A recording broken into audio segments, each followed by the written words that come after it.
Hello everybody, it's good to see you. Welcome to my cooking class. Today's recipe is a broccoli and chickpea pasta dish that takes full-on advantage of fresh local broccoli and garlic. It's very simple to make, easy to do, and it's fast and it's fresh and it's light and it's pantry friendly and inexpensive and all those wonderful good things. So let's get started. I've done a bit of prep work ahead of time. I've chopped some of the broccoli for you. I have drained and rinsed the chickpeas. Important that you rinse them because they're typically canned with a lot of salt. So if you are vegan, save the aquafaba that they're packed in and you can use that as a meringue and make yourself some pavlova or something like that. We're going to use passata, which is basically strained tomatoes. It's a really nice option for making sauces and things like that. It's not overly expensive. It's very fresh tasting. It's a good thing to have in your pantry. Some good olive oil and some Parmesan cheese, fresh lemon, the broccoli, and as I said, the garlic.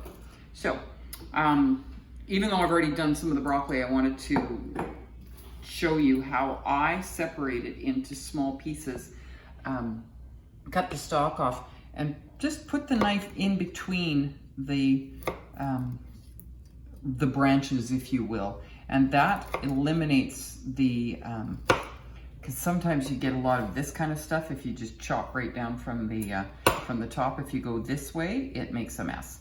So this way it keeps it intact a little bit better, reduces the amount of little bits, if you will. So we're gonna chop these up and get them all in my bowl. And then I'm going to chop the garlic. Get that done. We grow beautiful garlic here in BC.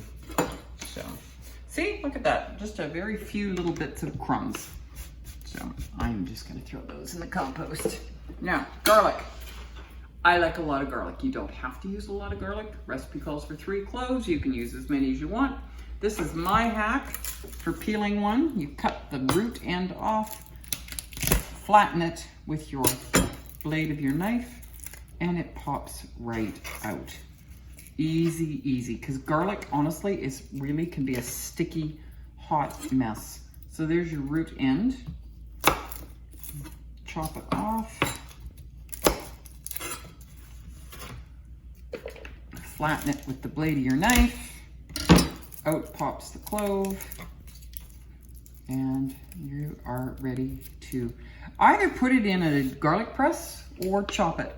I prefer to chop it. I find garlic presses to be hard to use because my fingers aren't all that strong. So I just like to chop it up. Just use my knife. Chop it up nice and small. Or, you know, you can mince it very finely. Or not, depending on whether you like big chunks of garlic. So we're gonna just get that all nicely chopped. A little bit more. I like a lot of garlic, so there we go. Now, that's all ready to go. Very important that you do what's called mise en place, which is to have all your ingredients ready before you get started. So there's our garlic. And now I also need the zest from a lemon. Again, up to you whether you want to use a whole lemon or a half a lemon, depends on how much you like lemon. When you're zesting a lemon, you'll see I'm using a microplane. This just takes off the top layer. It's really important that that's all you take because when you get into the white part down here, that's called the pith, and it's very bitter. So you don't necessarily want that.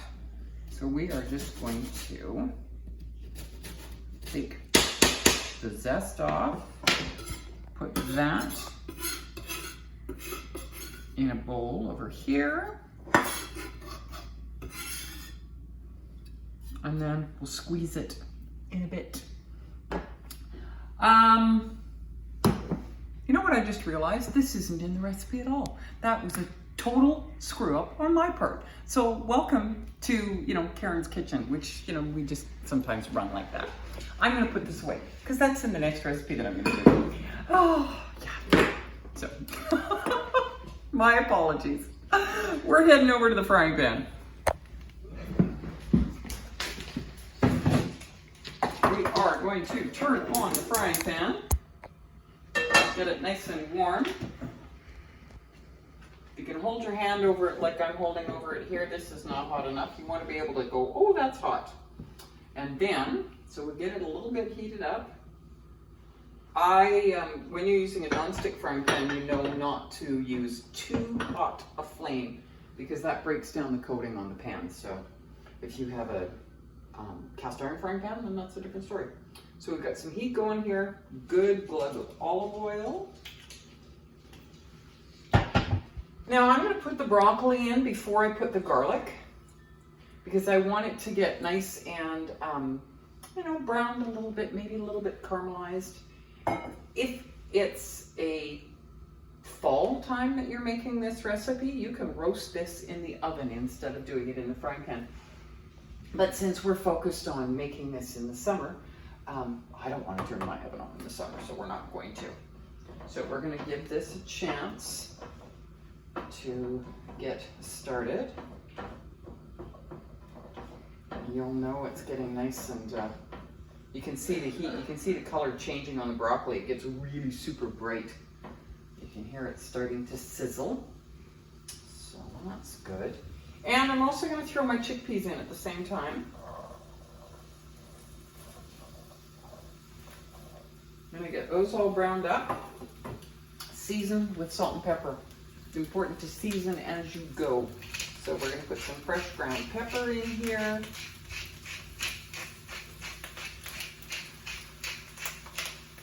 A little bit of sea salt.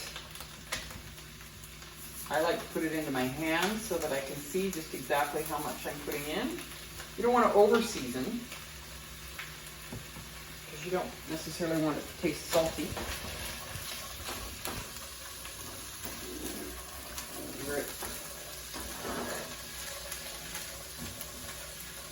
Sizzling away.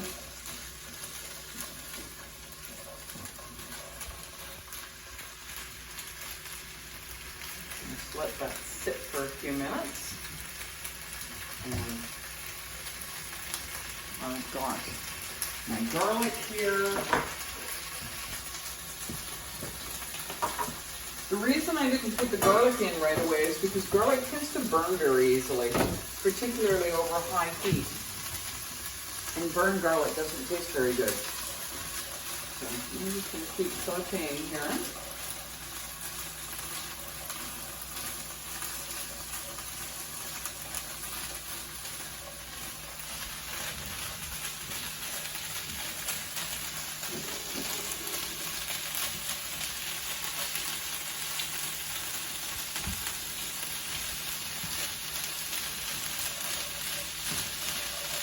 Chickpeas are a really, really good source of protein. I like to use them in place of chicken all the time. I make buttered chicken chickpeas with them. I use them in chowders. They're really yummy that way. And they're very inexpensive. You can use them out of a can, as we have done. Like I said, just make sure you rinse them and save the alcohol if you like. Or you can buy them dried. If you buy them dried, they're even less expensive. And soak them overnight and then just use them as you normally would a can. So they're super handy to have on hand. Canada is one of the world's largest producers of legumes, lentils and chickpeas and things like that. So it's a nice local ingredient, or at least Canadian ingredient. Okay, now I'm going to put the garlic in.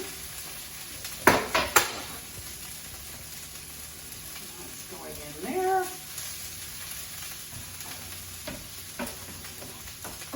Nice thing about this particular recipe, even though we're using broccoli today, with the abundance of fresh fruit and vegetables this time of year, you can really make this with anything you want. Zucchini's really nice in here. Yellow and green zucchini looks really good. You could throw in some red peppers if you like. Mushrooms would be really nice, all of which are readily available. You could put in purple onion would look really good too, going with color. Spinach, wilt some fresh spinach in there.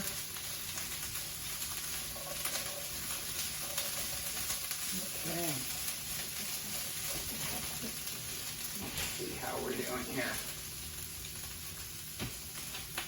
I'm just going to have a little bit in my fingers and see if it's cooked.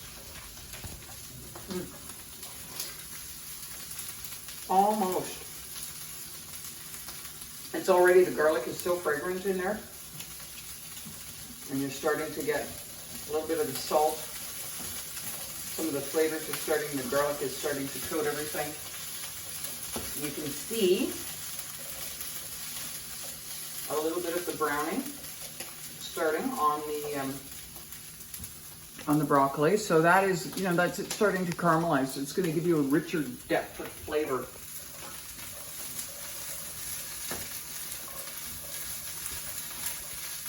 Yum, yum, yum.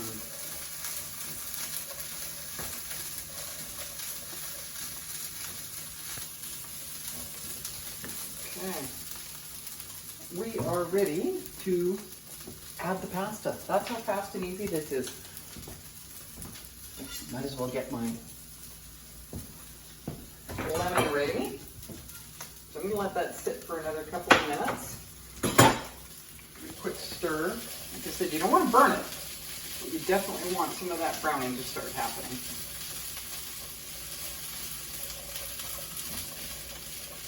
You see how bright that broccoli has become? Beautiful, vivid, bright green. So now we've got the pasta's already cooked. It's ready to go. We're going to drain it. Remember, when you're cooking pasta, always in salted water. If you don't, it kind of tastes flat. You want your water to taste like the ocean. If you've ever gone in and opened your mouth, you'll know just how salty that needs to be. So we're going to drain that. Now, if you want a little bit of sauciness with this, save some of the pasta water. I have not done that because I don't necessarily want that. But we're going to put our pasta in there.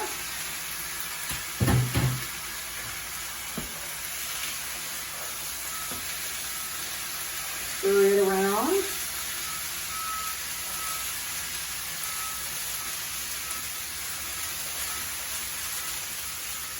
We're going to add our lemon zest. You don't want to put it in too soon because if you overcook the lemon, you lose the brightness of it. So it's important that it go in right at the very end as well.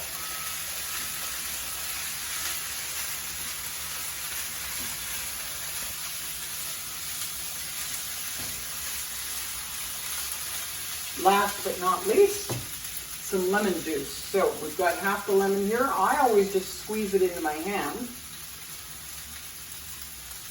like this and kind of let the seeds drizzle out between my fingers, and that helps me catch the seeds. You can see the seeds in my hand like that. So if you don't have a lemon juicer, which I don't have, so there. My hands are rinsed. Give this another little stir. So bright and yummy and lemony. Oh, so very, very good. Okay. And then you're basically finished. And all you do now is we will plate it up in a nice bowl.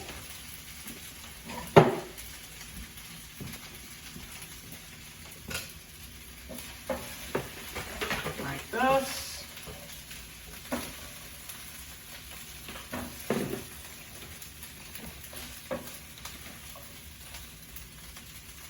Sprinkle some Parmesan on the top.